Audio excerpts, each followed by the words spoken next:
battery construction there. Now there is another type of battery that's used sometimes. You guys may have seen these Optima batteries. They're with the round cells. Okay, they're gel batteries. I just mentioned this a little bit. They are used in automotive settings and applications. The gel battery is designed is typically a modification of a standard lead acid automotive battery. The gelling agent is added to the electrolyte to reduce the movement inside the battery case. Many gel batteries also use one-way valves in place of vents. This helps reduce the normal gassing that occurs to recombine back into water in the battery. Also helps the normal gassing combines back into the water in the battery, reducing gassing, sorry. The spiral design provides more surface area, there's that idea again, and the closer plate spacing results in lower internal resistance, okay, which is good.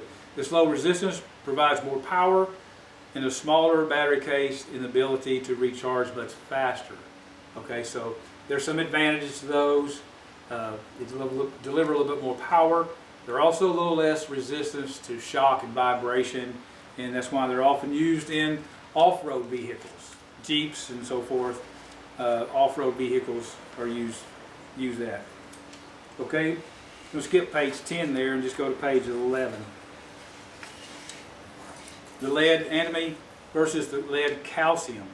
So the conventional low maintenance batteries use grids of lead antimony, which is readily available, inexpensive, easy to cast, and provide a rechargeable battery that offers optimum efficiency at low cost. Like a lot of things, sometimes it's cost in making it is what determines how it's made, right? Okay, the lead antimony is used in low maintenance batteries. Such batteries are built to reduce internal heat and water loss. Battery construction provides a deeper well area to allow a slight water loss over the life of the battery. Under normal conditions, the addition of water is not required. So those maintenance-free batteries. The lead calcium grid is also used, and it's used, it says here, on the Delco Freedom batteries. The lead calcium grid is strong, more resistant to corrosion, as well as overcharging, gassing, water usage, and self-discharge, all of which shorten the battery life on a conventional lead acid battery. So it has some advantages to it. It just costs a little bit more. Okay?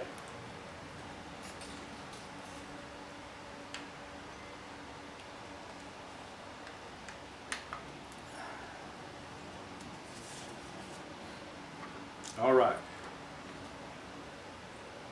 Let me stop here just for a second and check something again, okay?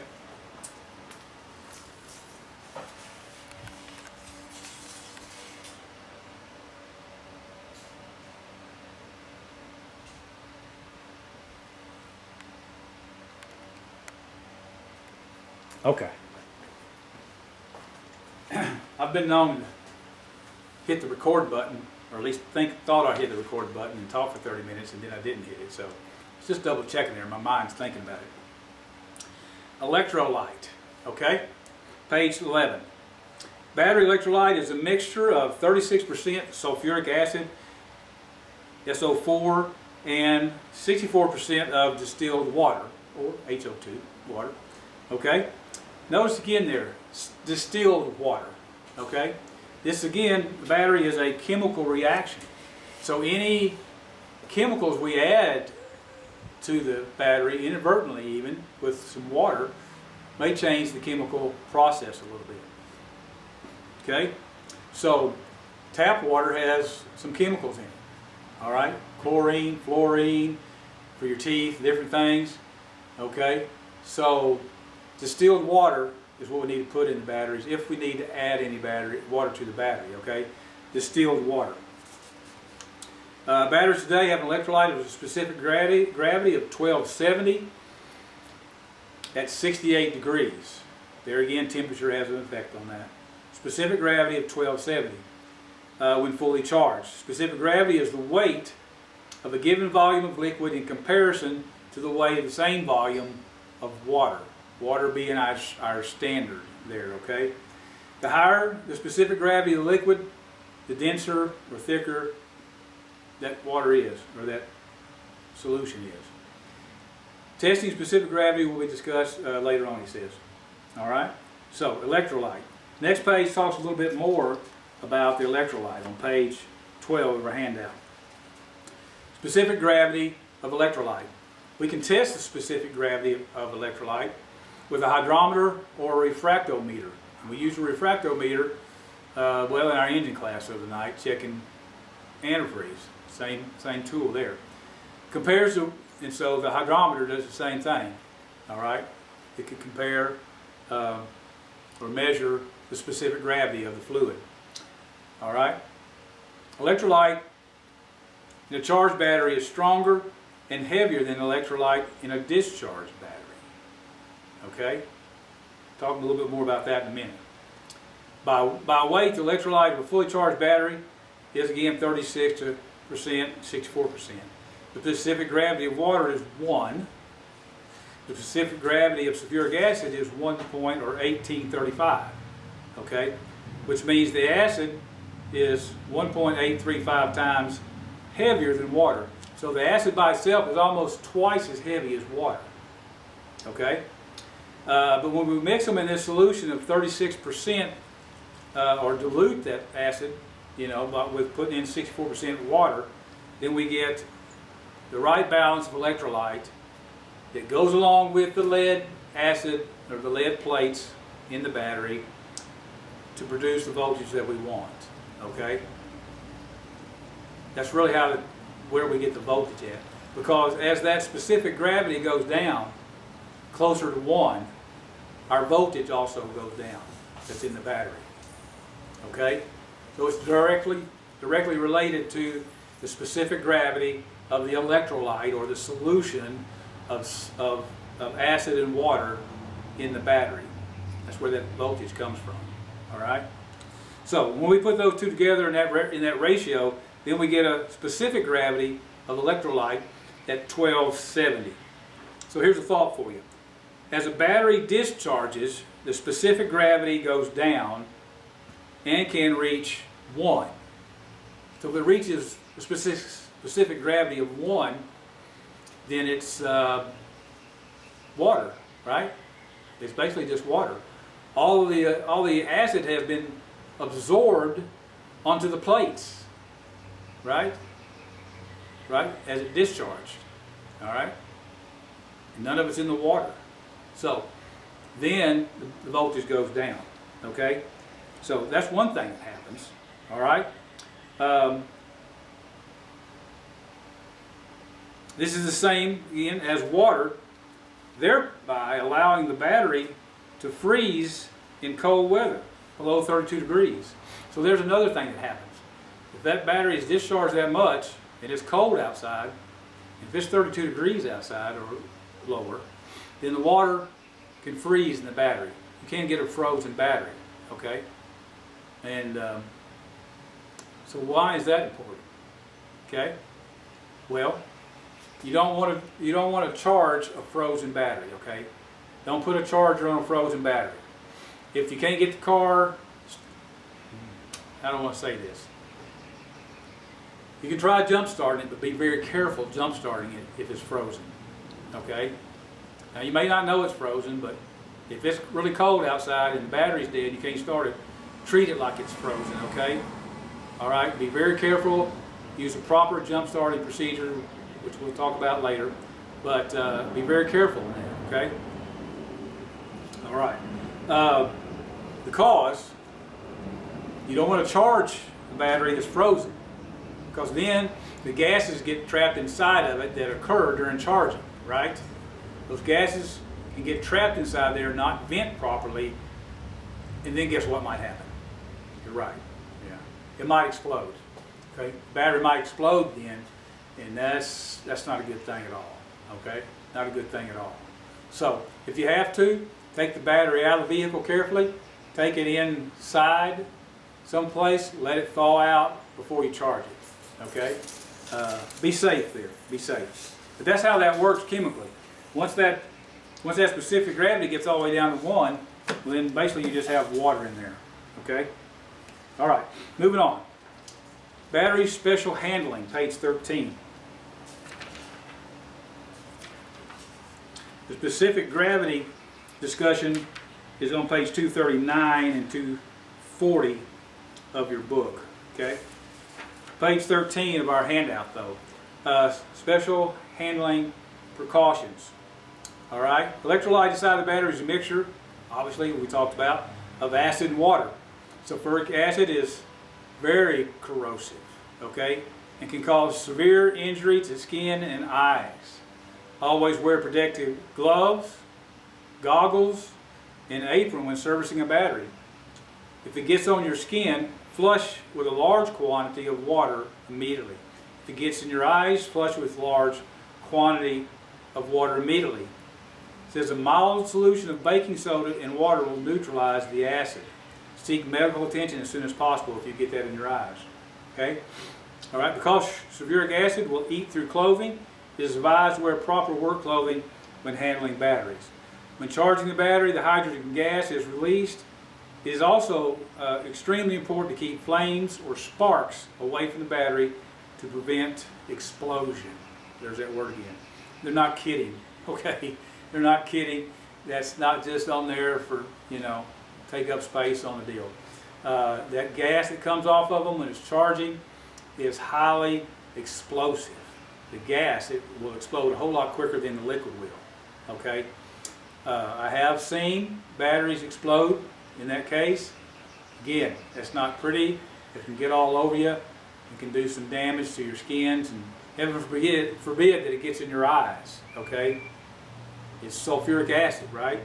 Okay, let's be very careful in handling those. All right, moving on.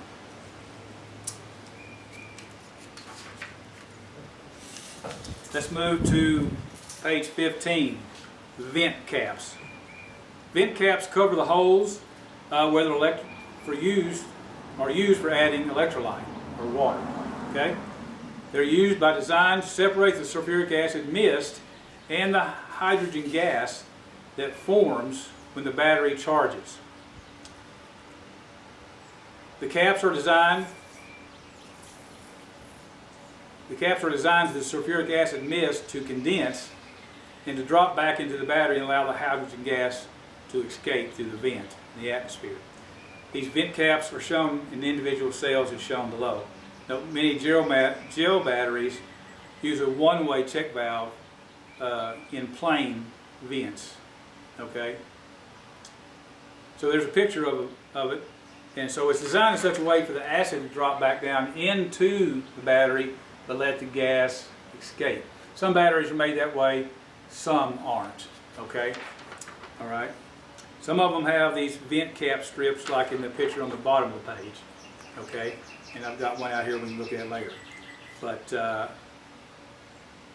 all batteries do have some vent in it, even if it's a non-serviceable battery. Okay. Battery terminal design, page 16. We're moving right along and we're getting there, okay? So, battery terminal design. 3 design types of battery terminals are used. And we have a picture there. We have a side post, top post, and then an L terminal post, which is a little bit different. Okay? So, they all do the same thing. They're all connected the same way, but they have different manufacturers use different cables to connect to the battery, and so forth. They all work the same in that sense, though. Battery terminal identification. Battery terminals are identified by either positive or negative, so they may have a plus sign there, or a negative sign there, or it may actually say positive, or POS, or NEG, okay?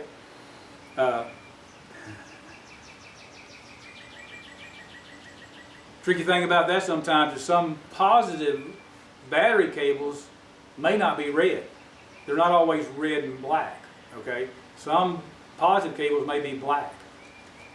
Just say it, okay? So be careful when you're hooking up jumper cables or doing tests or whatever, and make sure that you're connected on the terminal that you want to be connected on, okay? Next page shows a couple examples of how battery cables are connected. Very simple deal there. Okay.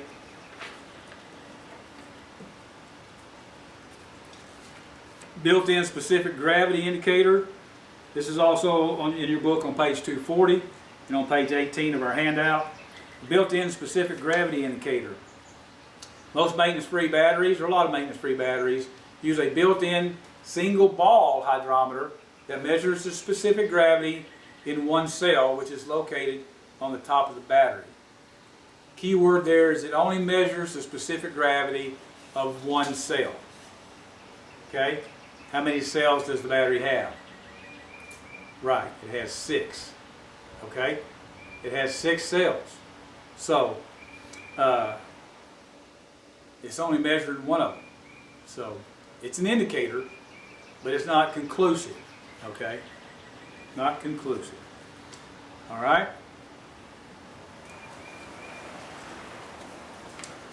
Oh, sorry. Bottom of the page there is also very important. Okay? Battery hold down and carrier. There's a good picture there of a battery hold down. Battery hold downs are used to stop the battery from vibrating and moving and spilling over when a car is in motion. Vibration will and can cause the battery to fail prematurely. Excessive vibration, sharp movement will cause the active material to fall off the plates, ruining the battery. Okay? The batteries must always be secure. Now that should go without saying, but you know how many cars have come in that I've worked on, raised the hood on, and the battery cable, the battery hold downs are gone, or either they might not even be gone. They may be right there, but they're not connected. They just left them laying in the battery tray. You know, I don't know. I don't understand that. There's a point to it. There's a purpose for everything on there. Okay, there's a reason for it. Just like it says there, all that vibrating, bouncing around can knock materials off the plates, causing premature battery failure. Excuse me. Additionally, the battery carrying tray underneath the battery aids in securing the battery of the vehicle. There again, what the battery is sitting on needs to be secure also. Okay? Yes, sir. It is important. If those parts are missing, do your best to find some, order them from the factory, whatever, put it back together correctly. All right. The next 2 pages in our handout, we're just about done. Talk about date codes and all that kind of stuff. I don't get into that too much, but there's some information there about date codes in your handout. The reason I don't talk about that a whole lot is because different manufacturers use different codes, different processes, but just know that all batteries do have a date code on them, and if you bought the battery from AutoZone or O'Reilly's or Napa or wherever you bought it from, the dealer, there's a date code on it. If you take it back to them, they know that code, and that serves primarily for warranty purposes. Sometimes it's labeled right on top of the battery, so 30-month battery or whatever like that, but still you need to know when that battery was sold and installed. Okay, so those date codes are all over the battery, and some of them don't even have date codes on them. So anyway, just know that there are such things as that, and that it's really there just for warranty purposes. All right, let me get another drink of water. We'll talk about something here that really is important.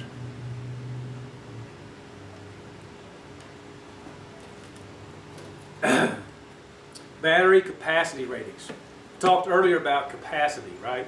That's really the important part of this whole process. Battery ratings are on page 242 in your textbook. Battery capacity ratings. Several battery capacity ratings have been established by the Battery Council Institute, BCI, that determine the current capacity of the battery. Okay, they all have the same voltage, right? 12.6. All right?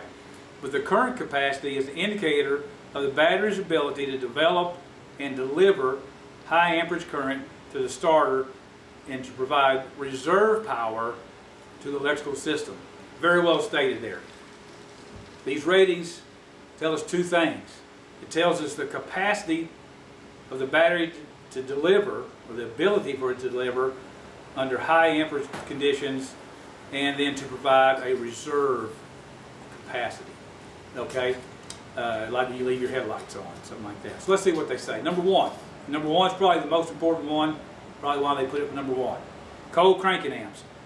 The first battery rating is the cold cranking amps, CCA rating. This rating indicates the ability of the battery to deliver a specific current at a specific low temperature. The rating is determined by the amount of current a fully charged battery can supply for 30 seconds at 0 degrees. Okay? Without having the battery terminal voltage fall below 7.2 volts. Okay? So, what does that mean? So that means the battery has the ability, it has the capacity to deliver 800 or whatever it's rated at, 650 cold cranking amps. Okay, it can deliver that many amps at 0 degrees. Okay, that's the standard for that rating. All right, in Oklahoma, it rarely gets that cold. Okay, but it tells you the battery's capacity or ability. Okay, if we only need about 150 cranking amps, when the engine's cold, let's say we need about 200 maybe, because the oil's cold. Say we need 200 cold amps to turn the engine over when it's cold, but our battery's rated at 800. Then it ought to take care of it. It ought to do it. Ought to start every time. Ought to be fine. Okay, that's the point of that. It's the capacity rating. Okay, cold cranking amps, and it's CCA. We'll look at some batteries here in a minute and see how that's labeled on the battery. But it gives that full cranking amperage for 30 seconds. If the car doesn't start in 30 seconds, probably got a problem. It ought to start a lot quicker than that. Okay. Besides that, just as a note there, you should only crank an engine for 15 seconds at a time so that the starter doesn't get too hot. Okay. Number two, cranking amps. Second battery rating is cranking amps, or CA. Not to be confused with cold cranking amps, that's true. Which is the battery's ability to deliver a cranking current at 32 degrees. Okay? So it's the same test, it's just a different temperature. Okay? And again, like he says here, I agree with him. This is a apparent marketing ploy that is used to confuse the public thinking they are purchasing a battery with a higher capacity. Because you'll have if it says 800 cold cranking amps, it'll say 1,000 cranking amps. Okay? Because it works better at 32 degrees than it does 0 degrees, right? Okay. So don't pay attention to that CA, this cold amps, or cranking amps, I'm sorry. Don't pay attention to that cranking amps rating. It's cold cranking amps that you want to know. Then the second most important rating is number 3, the reserve capacity, because we talked about the fact up there in the beginning, the ability to provide power and the ability to have a reserve. So the reserve capacity rating is the time in minutes a vehicle can be driven after the charging system fails. Hey, that's a pretty good definition of that. The amount of time you can drive the car with normal accessories on, headlights on, maybe even the windshield wipers if it's raining. Okay, once the charge indicator light comes on the dash and says you've got a charging problem, then you've got X amount of time before that battery gets to a point where the car will quit running. Okay, so it's reserve capacity. Let's go. Let's go on. This is roughly equivalent to the conditions after the alternator fails while the vehicle is being driven at night with the headlights on. The battery alone must supply all the current at a constant discharge rate of 25 amps. So it gives you 25 amps of rating there. Reserve capacity is length of time of fully charged battery that is at a temperature of 80 degrees. Again, there's another temperature. Can supply 25 amps and doesn't fall below 10.5 volts. So we got 25 amp draw, 80 degrees temperature, and doesn't fall below 10.5 volts. So it's right about 10 volts when today's computer control modules quit working. Okay? So it gets a little bit below 10 volts, the system voltage, and the modules stop working. They say, can't do that, okay? So that's when the car dies. That's when you're on the side of the road and call it a tow truck, okay? So it's good to know what that is. I believe, yeah, the reserve capacity on my Jeep sitting right here says 115. That's 115 minutes, okay? So that's, well, that's over an hour, right? 60 minutes is 60, and then some more there. So we've got over an hour to get someplace, get home, get stopped, and be safe, okay? Very important. An amp-hour rating is the next one there. It's not used too much. It's used on older batteries. And it's similar to the reserve capacity, but it doesn't really tell you as much as the reserve capacity does. But the description is on there for you. Okay? All right. We're just about done. Yeah. All right. Battery group size. So the Battery Council Institute or International also determines how batteries are grouped together or grouped for size and fit, okay, to the car. Sometimes the battery, positive battery cable's on this side, sometimes it's on this side, okay? Sometimes the negative and positive can be on either side. That's a rate or a classification. But then it also talks about the physical size of the battery, because batteries have to fit in certain places because of where they're installed, right? So certain places, and so they're in different groups, like a group 35 or a group 78, a 78 series battery, a 35 series battery, a 30 series battery, all those type of things like that. You need to know what series battery it is for your car, like if you go to buy a battery, I'm sorry. So they need to know what that is. And so a lot of times that's labeled or on the label of the battery. The bottom of the page there it says, it shows a picture of that. It says it's group size 35. So if it's a 35 that fits in there, then they know what will fit in that spot. Okay? Any 35 series, then you can pick what capacity you want. You can pick if you want 650 cold cranking amps or 800 cold cranking amps or 500 or whatever it is you need. Okay? But the 35 tells you what size physically the battery is, so it will fit in the spot. So you can get a higher cold cranking amp rating if you want, but you can't get a physically larger size battery because it won't physically fit in that spot. Okay? That makes sense? So just some things to think about there. Battery basics. All right, the functions of the battery again: power when the key is off, cranking, running, and a power stabilizer. So a little bit about batteries today. I hope this was informative. I hope this adds a little bit to our class and not just reading the textbook. I appreciate all of you who are participating and staying engaged in our class during this time of online events. So I will post this video. This video will be posted on Moodle in the appropriate section, and it will take you to a link. It'll give you a link to a YouTube channel. So I've gotten YouTube set up, and there will be some more videos on there as time goes on that you're welcome to look at. Okay? So stay engaged, keep watching your emails, and keep doing a good job. Okay? Very good. Thank you.